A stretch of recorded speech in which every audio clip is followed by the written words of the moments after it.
He woke up every day at 6:30 a.m., not because he loved mornings, but because it was the right thing to do. The apartment was clean, almost sterile. Light-colored walls, minimal furniture, nothing unnecessary. Everything had its place, and nothing held the eye for more than a few seconds. There were no photographs, no souvenirs, nothing that could pull him back into the past. He called it order.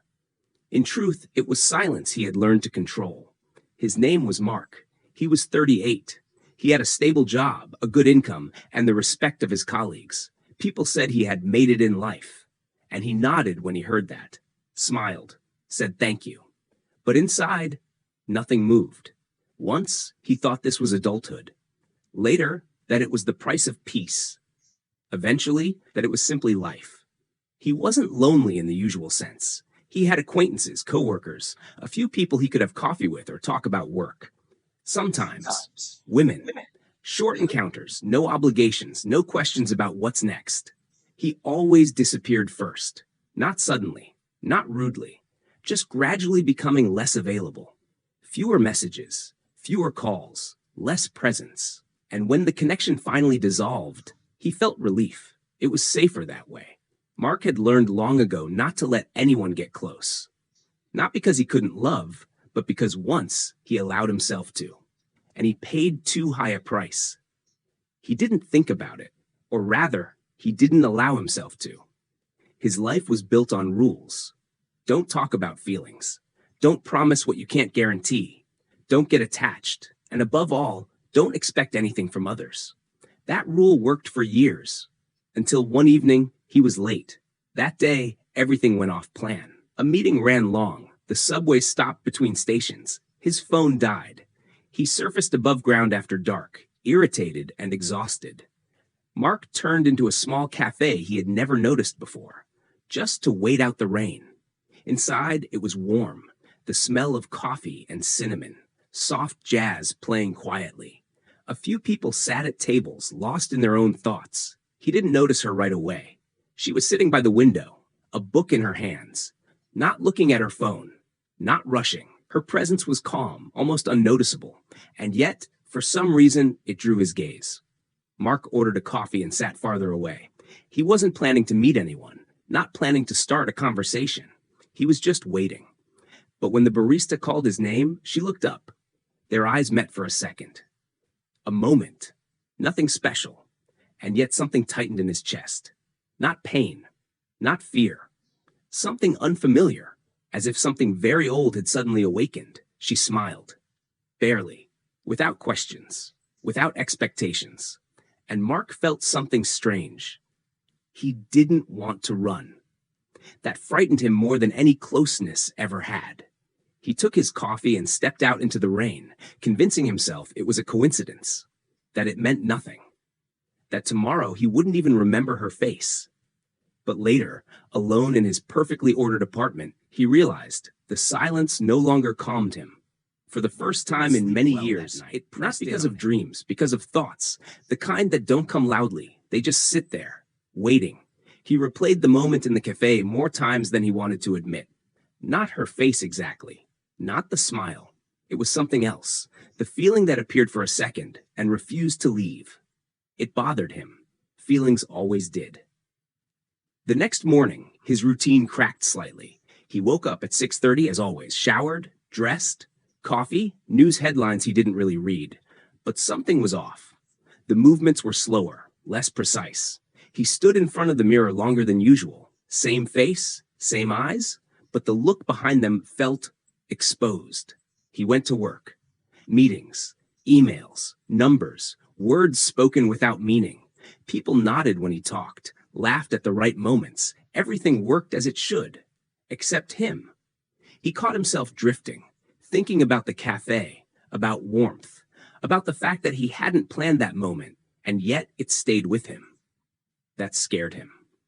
For years, Mark believed control was strength. If you don't let things happen, they can't hurt you.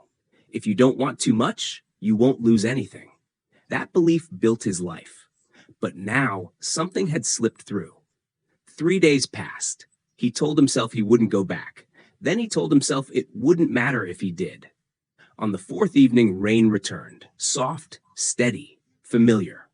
Mark found himself walking the same street without admitting it was intentional. The cafe was there, lights on, same warmth behind the glass. He stopped across the street, just stood there, 38 years old, successful, independent, afraid of a door.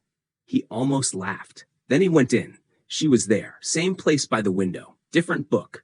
For a moment, he considered leaving, pretending he hadn't seen her, going back to silence, to safety. Instead, he ordered coffee. Again. When he turned, she was already looking at him. "You came back," she said. Not surprised. Not accusing. Just a fact. "I'd," replied. His voice didn't shake. Inside, something did. Her name was Claire. She didn't ask what he did for a living. Didn't ask where he was from. Didn't search for labels. They talked about simple things. Books, cities, weather that never quite decided what it wanted to be. And somehow, those simple things felt heavier than any deep conversation he'd ever had. Because there was presence. Mark noticed how she listened, not waiting for her turn to speak, not checking her phone, not drifting away. Listening. Fully. It made him aware of how rarely anyone listened to him like that, or how rarely he allowed it. "I don't usually talk to strangers," he said at one point. She smiled. "I don't usually wait for them to come back." That landed deeper than she knew. They didn't exchange numbers that night. No promises. No plans. Just a quiet understanding that something had begun, whether he liked it or not. Over the next weeks, the cafe became part of his life. Not daily. Not predictable. But real. Sometimes they talked for hours. Sometimes for 10 minutes. Sometimes they just sat near each other, reading, sharing silence that didn't feel empty. Mark found himself noticing changes. He started waking up earlier, not because of discipline, but anticipation. His apartment felt colder than before. The silence no longer felt controlled. It felt unfinished. One evening, Claire asked him something simple. "Why are you always ready to leave?" He didn't answer immediately. Because the truth was heavy, because the truth had teeth. "I learned that staying costs more," he finally said. She nodded. "Asking someone to stay with you costs more," she replied softly. That sentence followed him home. That night, Mark opened a drawer he hadn't touched in years. Inside were old photographs, tickets, a watch that no longer worked, proof of a life he once tried to build with someone else. He sat on the floor. Not dramatic, not broken, just tired. Tired of carrying a life that looked right from the outside and hollow from the inside. The next time he saw Claire, he told her more. Not everything, but enough. About fear, about distance, about the way he learned to disappear before anyone else could. She didn't interrupt. She didn't try to fix him. She just said, "That sounds lonely." And for the first time, he didn't deny it. Mark didn't know where this was going. He still didn't trust happiness. Still didn't believe in guarantees. But something had shifted. He was no longer running automatically. Now, every step away required a decision. And staying, for the first time, felt like a risk worth considering. Part 3 will bring the confrontation. What happens when a man who built his life on control is asked to choose vulnerability? Mark realized something uncomfortable the morning it finally happened. Nothing dramatic had changed. The city moved the same way. The coffee tasted the same. His job still expected him to show up, focused and composed. But inside, there was no hiding place left. Claire didn't push. That was the most dangerous part. She never asked where this was going, never demanded clarity, never tried to define what they were building. She just stayed present. And presence, Mark learned, can feel heavier than pressure. One evening, they walked instead of sitting in the cafe. No destination. Just streets, soft lights, conversations that drifted between surface and depth without warning.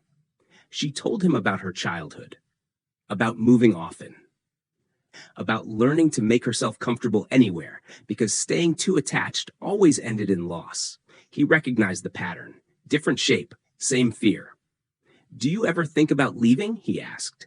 She didn't hesitate. "Yes." That honesty surprised him. "But I don't let that thought decide for me anymore," she added. That line settled into him slowly. The test came quietly. It always does. 2 weeks later, Mark received an offer. Not unexpected, not unwelcome, a position overseas, higher salary, clear structure, a future that made sense on paper. The old version of him would have accepted immediately. Movement was safety. Distance was control. That night he sat alone in his apartment. Phone on the table. Offer open. Silence thick. For the first time, the question wasn't, what do I gain? It was, what do I abandon? Again? He didn't tell Claire right away. Not because he wanted to hide it, because he wanted to be honest. And didn't yet know how.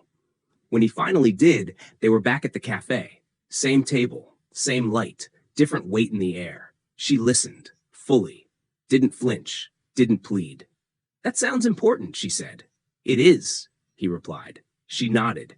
Then she said the thing he didn't expect. I won't ask you to stay. His chest tightened. I won't follow you either, she added. Not a threat, not a boundary, just truth. They sat in silence, the kind that doesn't demand comfort, and the kind that reveals character. Mark saw it clearly then. This wasn't about her. It was about him. About whether he wanted a life built on motion or one built on presence. About whether safety was worth the cost of connection. He didn't decide that night, or the next. He took time, for once. A week later, he declined the offer. Not with certainty, with honesty. He didn't feel relief. He felt exposed, and strangely, steady.